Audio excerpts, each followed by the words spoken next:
في ليلة من الليالي، بعد ما خلص خالد شغله ورجع البيت، قعد ساكت لوحده يفكر في اللي شافه في الكهف القديم. كان المشهد مش عادي، والفضول جواه بيكبر يوم عن يوم.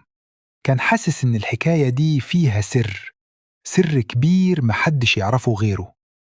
تاني يوم الصبح صحي من النوم على صوت أمه وهي بتناديه. قامت تقوله: يا خالد، قوم شوف لك شغلك، بقالك كام يوم ملكش نفس ولا بتضحك زي الأول. ابتسم خالد وقالها: ما تقلقيش يا أمي، أنا كويس، بس كنت بفكر في حاجة صغيرة كده. وبعد ما فطر لبس وخرج من البيت، وبدل ما يروح الشغل زي العادة راح ناحية الكهف تاني. كان عاوز يشوف بنفسه إيه اللي بيحصل هناك. الكهف كان في طرف البلد جنب الجبل اللي محدش بيقرب منه، وكل الناس كانت بتقول إنه مسكون. وقف خالد قدام فتحة الكهف، حس بخوف بسيط، بس الفضول كان أقوى. دخل جوه وهو ماسك كشاف صغير، وكل خطوة كان صداها بيرجع له كأن الكهف بيكلمه. الجو كان ساكت، والريحة فيها تراب قديم ورياح خفيفة بتعدي بين الحجارة. وبعد كام متر شاف الحيطة اللي كان فيها النقوش، نفس النقوش اللي شافها قبل كده، لكن المرة دي كان فيها حاجة جديدة. في نقشة صغيرة بين الخطوط شكلها زي باب مرسوم. قرب منها ولمسها بإيده، وفجأة حس بحاجة غريبة. الأرض اتحركت من تحته، والحيطة اتفتحت كأنها باب حقيقي. نور خفيف طالع من جوه، وخالد مش مصدق عينه. وقف لحظة، قلبه بيدق بسرعة، وبعدين قال لنفسه: خلاص، أنا جيت لحد هنا، ومش هرجع قبل ما أعرف الحقيقة.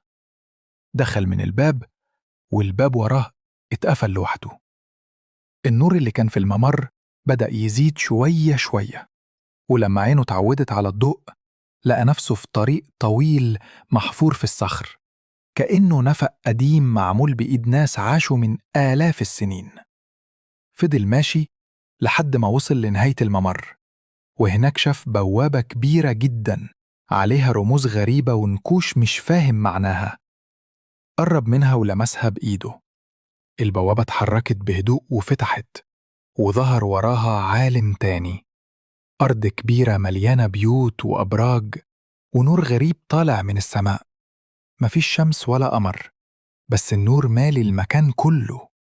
وقف خالد مذهول وقال بصوت واطي: يا نهار أبيض، أنا فين ده؟ وهنا كان أول مرة يطأ فيها أرض زكولة، الأرض اللي محدش يعرف عنها حاجة، واللي فيها كل حاجة بتدفع مش بالفلوس لكن بالعقل. كان الباب الخشبي بعيد عن خالد بشوي، وهو مرمي على ظهره، جسمه كله وجع، نفسه طالع بالعافية، وعينيه تايهة زي اللي بيغرق في بحر ملوش قرار. لكن فجأة شد نفسه كده كأنه حد بيزقه من جوه قلبه، وبدأ يزحف ناحية الباب. ما قدرش يقوم على رجليه، فبقى يجر نفسه على الأرض زي السحلية، حاطط المصباح بين سنانه وبيتنفس بالعافية، وكل نفس كأنه آخر نفس في عمره.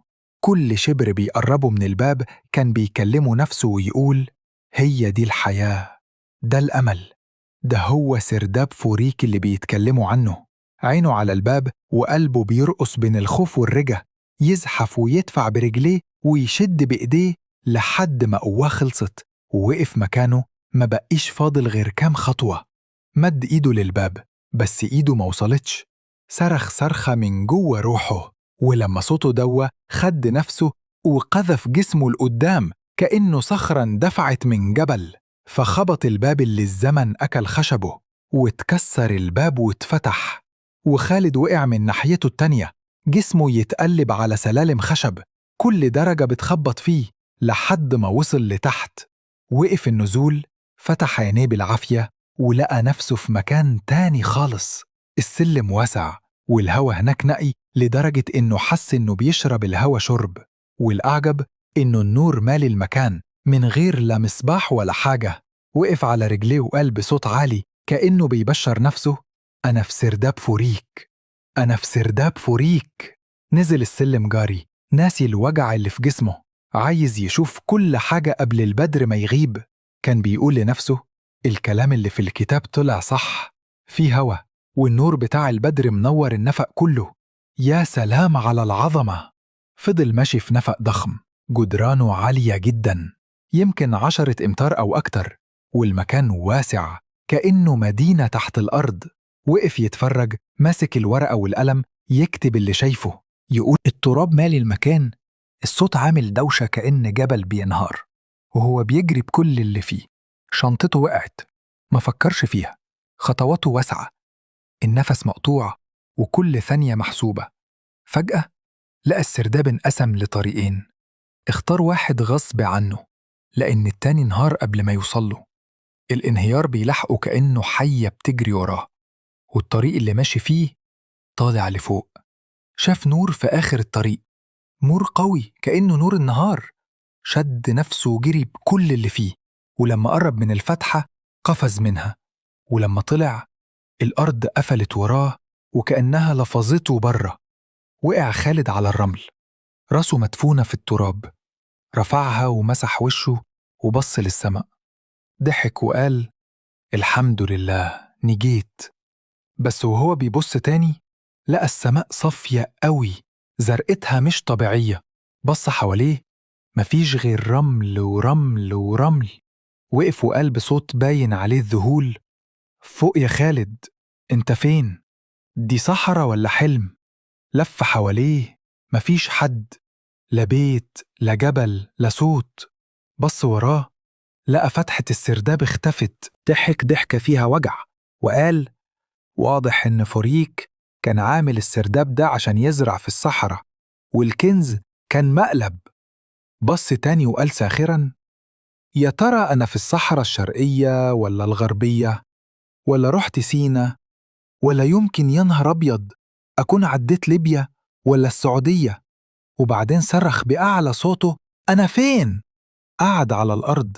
الوقت عدى والشمس حرقت جلده، فقلع قميصه وحطه على راسه. بص في الساعة لقاها واقفة.